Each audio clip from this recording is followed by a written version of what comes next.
You're listening to Montreal Now with Aaron Rand and Natasha Hall on CJAD 800. That is James MENNIE at the Montreal Gazette. And Jim, I'm not sure if you want to start, but I'll just ask you today. So we started talking about the budget yesterday, the day it was released. Here it is 24 hours later. What have you heard? What are you hearing from people?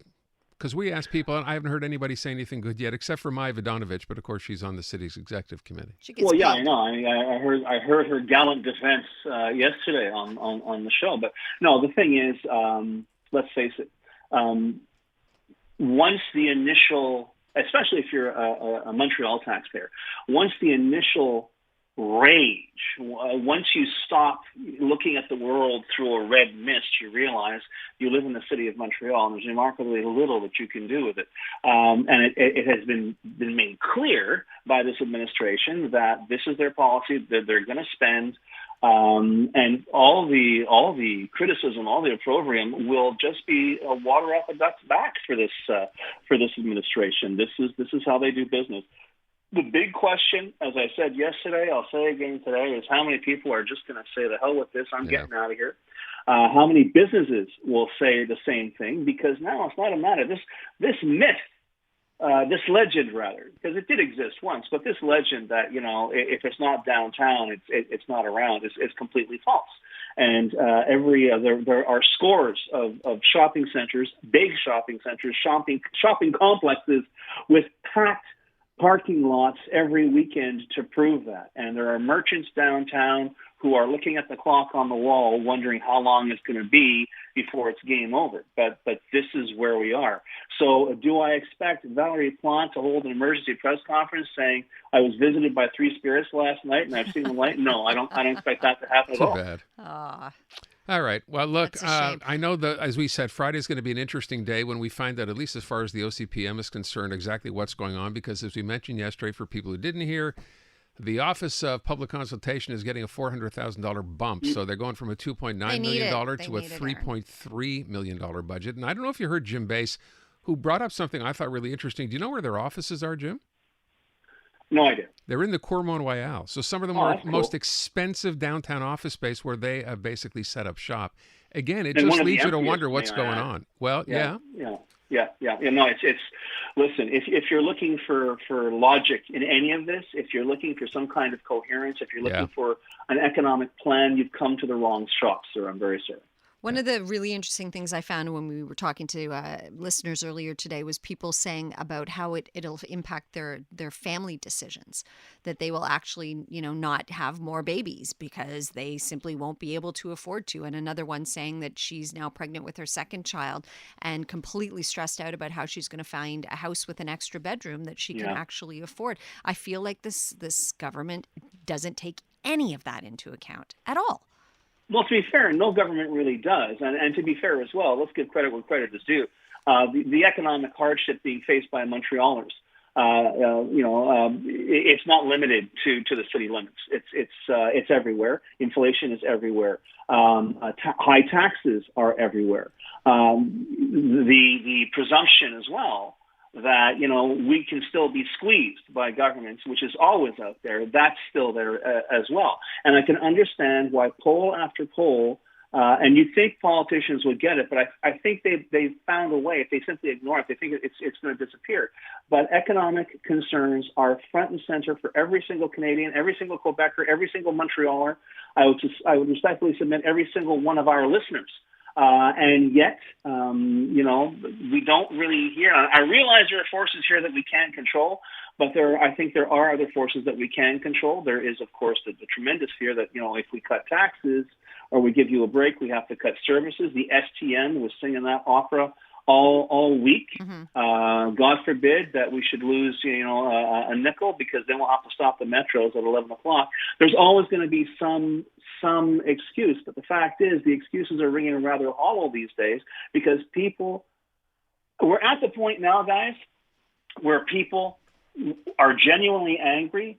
But once that dissipates and once, life goes on and once this budget goes into effect, that's when people begin to get genuinely scared.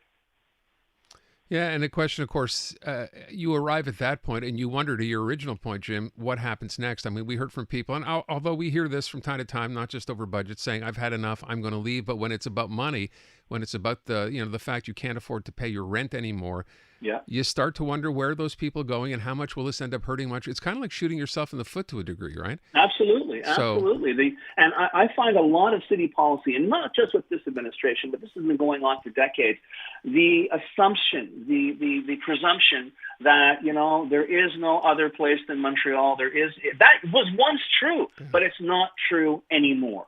The idea that the suburbs are just these, cookie cutter prefab homes that are these suburban deserts, that has been blown to hell. The numbers are there. The populations are growing. Developments are, in fact, they have to now take a look and say, are we developing too much? There's the concern about urban sprawl. But the fact is, given a chance, if people can get out of the city, they get out of the city. And they discover, they'll probably get about the same amount of house as they will for their dollar in Montreal. But in terms of services, in terms of lifestyle, Sure. in terms of not having to have a pain in your butt every third day because nothing works, guess what? It's a real attraction. Right. And that's a whole big, we hear about people leaving Quebec altogether. I know there's going to be another rally this weekend, Anti-Bill 96, at Trenholm Park, 1 o'clock on Sunday. You didn't sound very excited about that, Jim.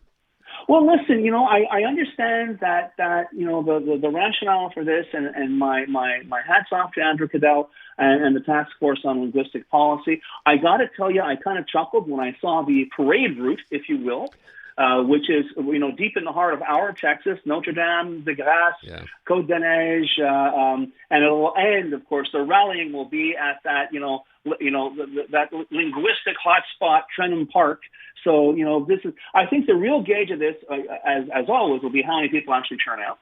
And the other thing is, who amongst our political class that theoretically are concerned, very, very concerned, guys, about the fate of the Anglo community will actually show up at this, and God help us, maybe even add a few words to the proceedings. Well, we shall see. I mean, I think back to that original Bill 96 rally back when, of course, we're talking, a couple of years ago, right? Just behind Dawson, and how many people showed up there. I will tell you that day, because I was there, I was actually kind of disappointed. I thought there was more momentum for something like that, and it just never really happened. What do you mean? You were disappointed that day? That there were not more people. We were, I thought there were lots of people. We were together, you and I. Well, but I'm saying I thought there would be a much, much bigger turnout. Bigger turnout. Yeah. Huh. Well, I could solve this very simply, Natasha, by saying I know for a fact Aaron's taller than you, so you can probably see more of the crowd. Well, there you go. But all that said, the other thing, and I think it's very important to consider, is I've always said Bill 96 is not being attacked by a Doberman. Bill 96 is being nibbled to death by Chihuahuas. And I think a lot of people out there are simply numb. They're fed up. Yeah. It's like they go out and they go, well, the Liberals haven't gone to bat for me. The federal Liberals haven't gone to bat for me. God help us, the city, doesn't seem to have too many concerns about whether I get served in English or not. Bottom line here is a lot of people will go out, and Sunday they're predicting snow. I think a lot of people are going to say, well, I might have gone. And these are people who live in the borough. I think that, I might have gone, but what's the point? And that is the really sad / dangerous, situation for our community, because this means that the legislative agenda of the Legault government is working.